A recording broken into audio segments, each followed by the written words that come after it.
Talking back the night, let's take a look at some stories which probably aren't being reported by the mainstream media here in Australia with Talking Back the Night regular Nathan Bray. Hi, mate.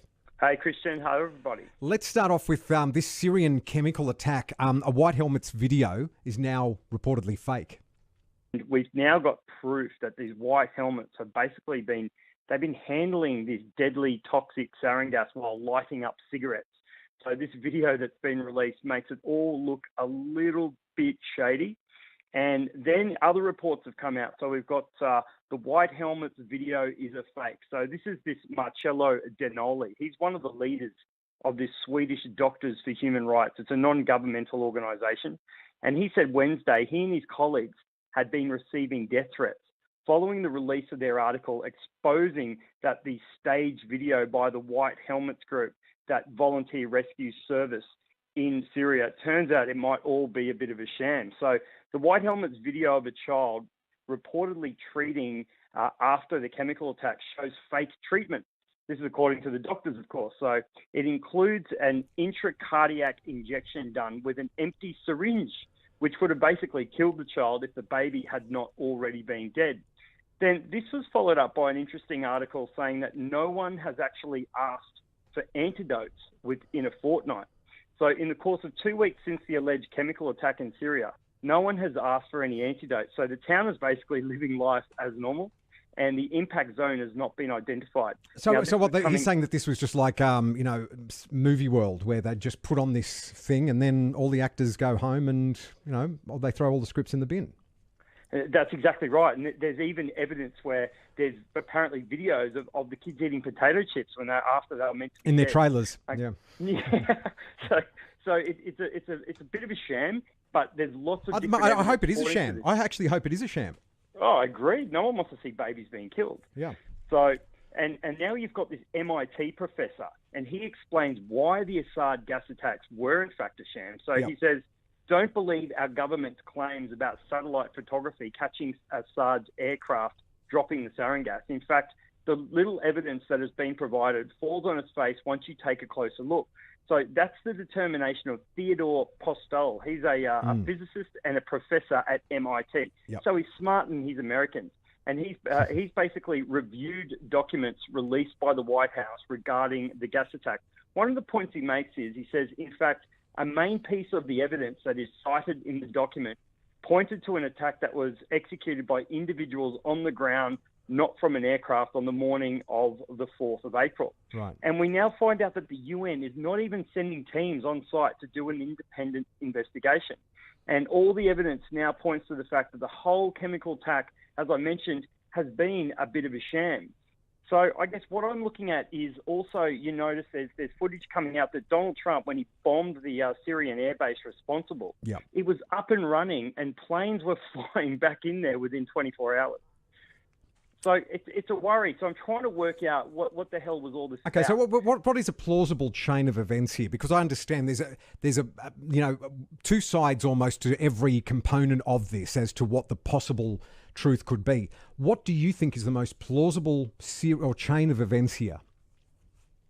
Well, I think the most plausible chain of events is two things. I think they want to put a gas pipeline through Syria. They were very close. They were days away from peace talks. Israel's not a big fan of the situation. So I think, Trump might have just taken one for the team globally to, who benefits. It's basically a military industrial complex. It's Israel. It's the Saudis. It's the gas pipeline that they want to put through there.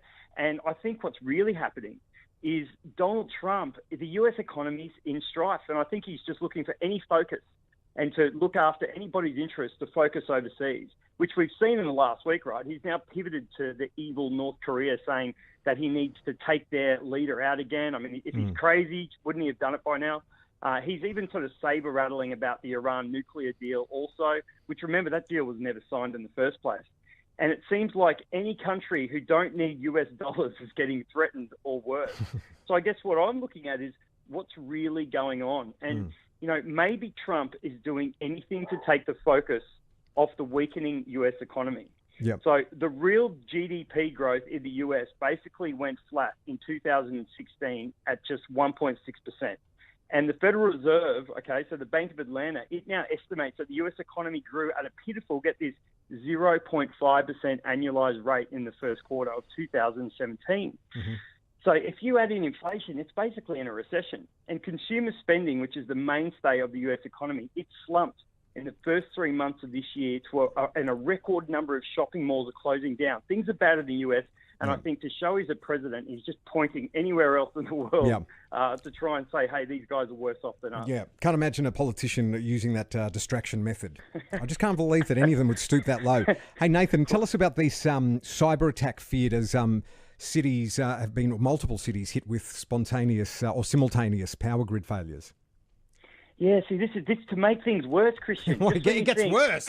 Yeah. Just when you think things are bad enough in the US, right? This week we've had US power grids appear to have been hit with multiple power outages. So it's affected San Francisco, New York, and Los Angeles. And of course, you know, conspiracy theorists are running wild, saying, well, maybe it's been attacked from overseas for all the posturing that Donald Trump's been doing.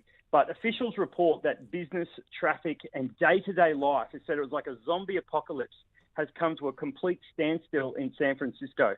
Reportedly, the worst hit of the three major cities that were currently experiencing their outages. And power companies in all three regions have yet to elaborate on the cause.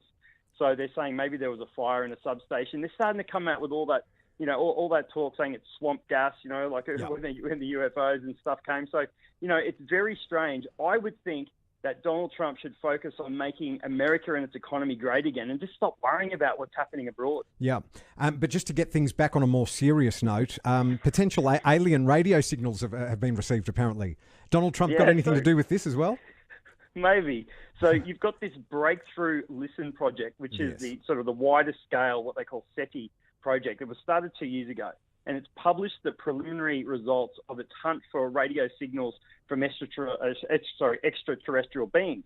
So they've now got 11 potentially promising signals that they're currently reviewing, and they've brought out to the public. And remember, Australia at Parks is in fact involved in this, which was also a great movie. Now, then you've got this other story that came out like 2 days later. This is the monster UFO. It's appeared by the International Space Station.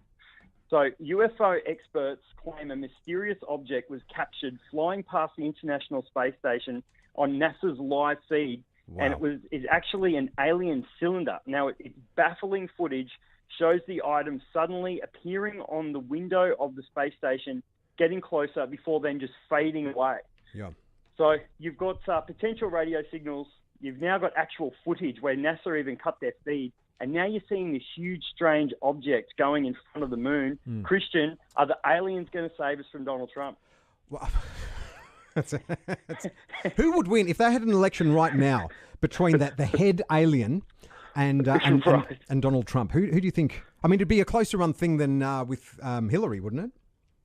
It would be closer, but I think it would all come down to what sort of hair these aliens are running at the moment. Yeah, you want to make sure they've got good hair, good tan, good product. Good skin. Good skin tone.